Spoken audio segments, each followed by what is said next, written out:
And at the very center of this heavenly realm stood the most magnificent structure ever created.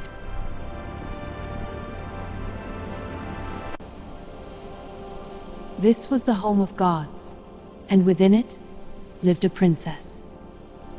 Her name was Eloria. Eloria was not just any princess. She was the only daughter of the Celestial King, the ruler of all divine realms. From the moment she was born, the skies themselves changed. She grew up surrounded by everything one could ever desire. Silk robes woven from starlight, jewels that carried ancient magic, teachers who taught her let her live to shore. By the age of 16, Eloria could command energy strong enough to heal entire armies or destroy them. By 20, she had surpassed most gods in strength.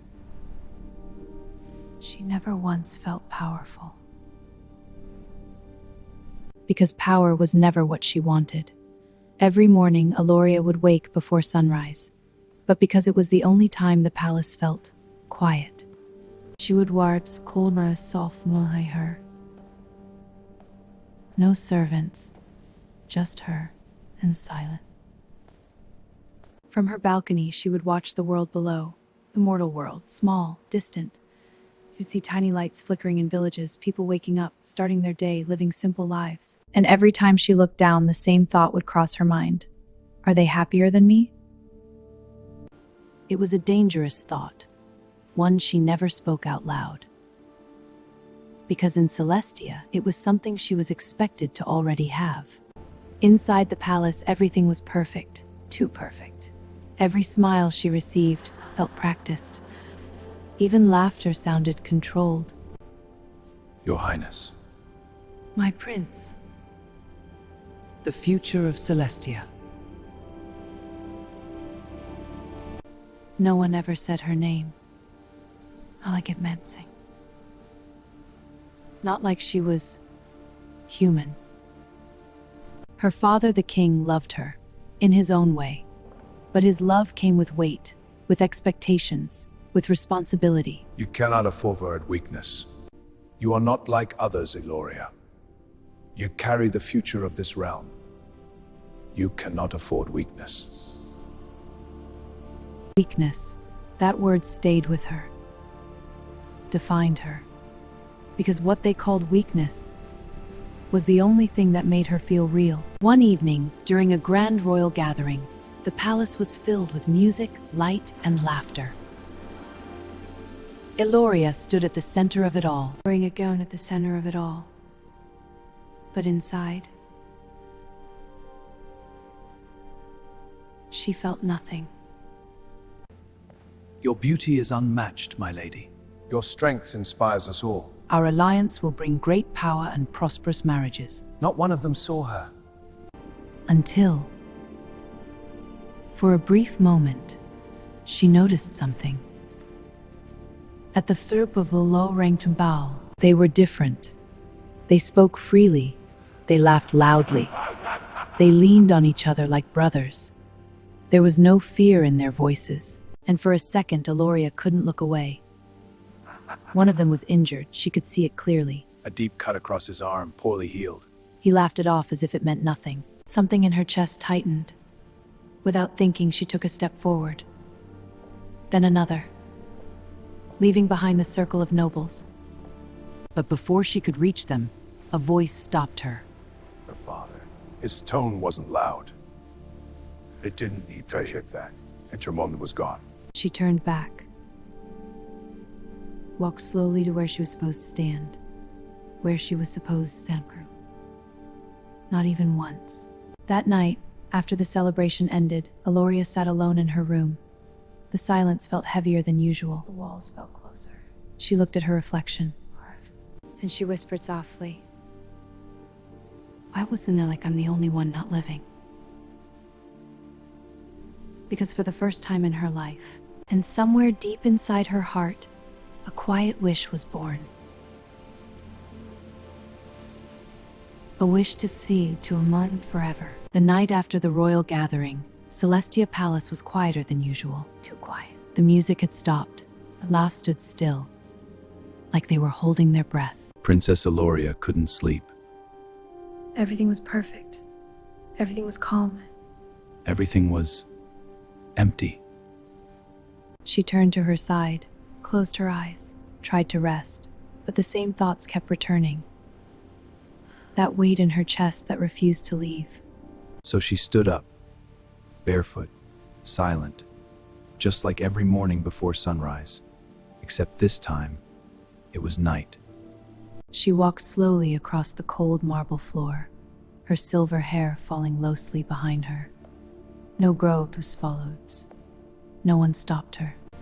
Because no one ever expected the princess. To leave. In fact, she did.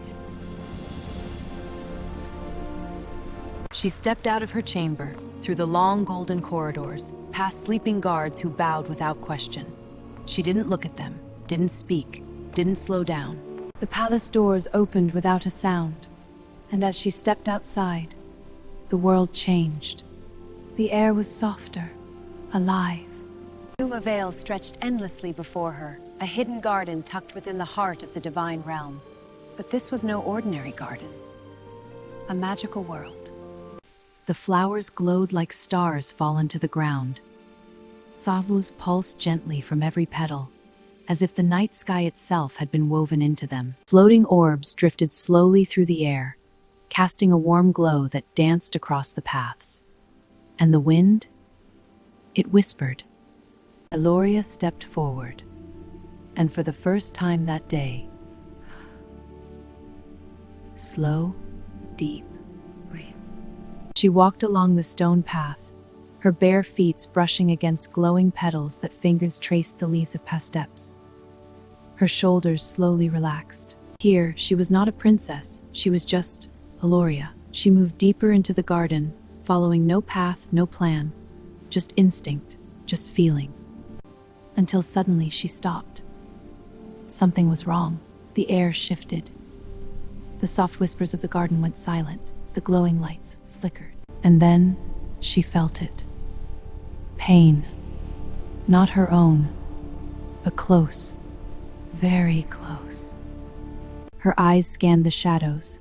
Her heart began to beat faster. One step forward, then another. And that's when she saw him. At the edge of a broken stone arch, partially hidden beneath fallen branches, a figure. He lay motionless on the ground. Eloria froze, for just a second, because she had never seen something like this up close.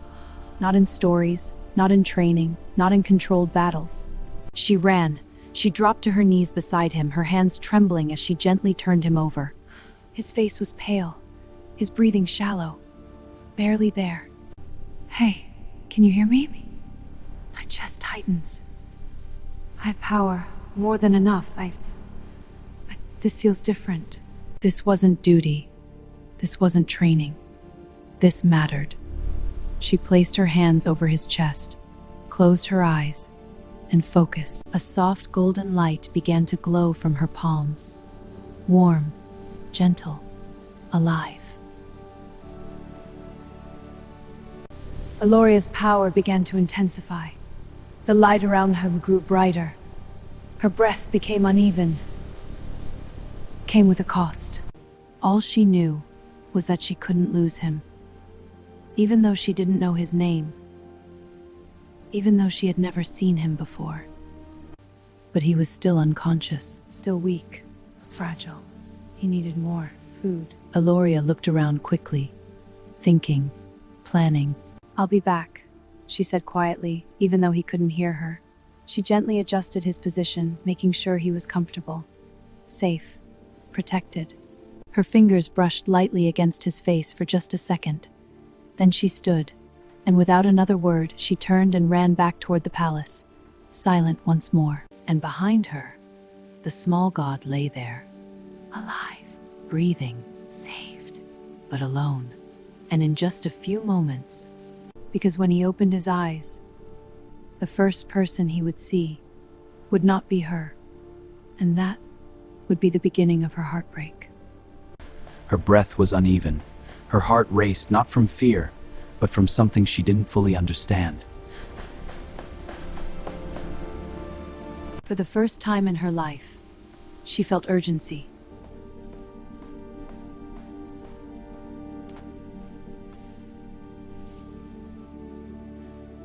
He needs strength. Servants noticed her. They stared, confused. A princess running, carrying things herself? And just as quickly as she arrived, she left again. Back through the silent halls, past the watching guards, out into the night. The garden welcomed her once more. Her steps slowed, just slightly. That strange feeling returned, a quiet tension in the air. She moved closer to where she had left him. And then she stopped. Her fingers tightened around the basket she carried. Someone else was there.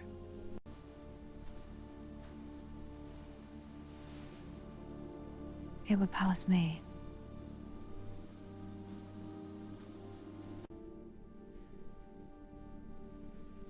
Careful, you're still weak. The god winced as he moved, but he drank, slowly. Eloria didn't move, didn't speak, didn't step forward. Where am I? In Celestia. I found you here, injured. You're safe now. Magical world. She could have stepped forward. She could have spoken. She could have said, "It was me." But she didn't. Her fingers loosened slightly around the basket, but no words came out. Because something, not fear, not doubt, but something softer, something quieter, a choice. If she spoke now, if she told the truth, then everything would change. He would look at her differently, not as a person, but as a princess, as someone powerful, someone above him. And for private, she didn't want. Thank you. It was nothing.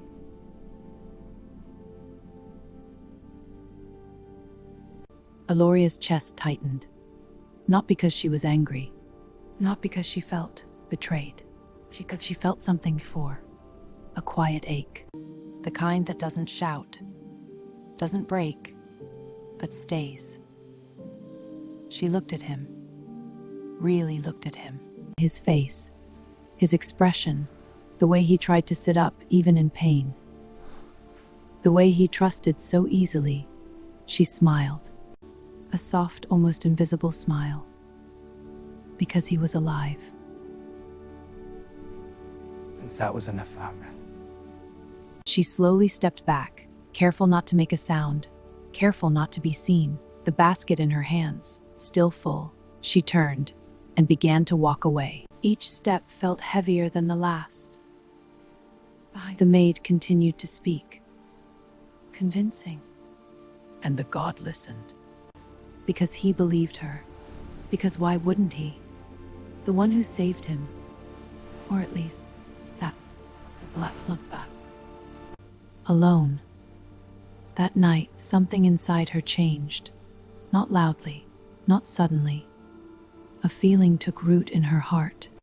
Not pain, Not yet. but something close. Something that would stay with Grow for years. Princess Eloria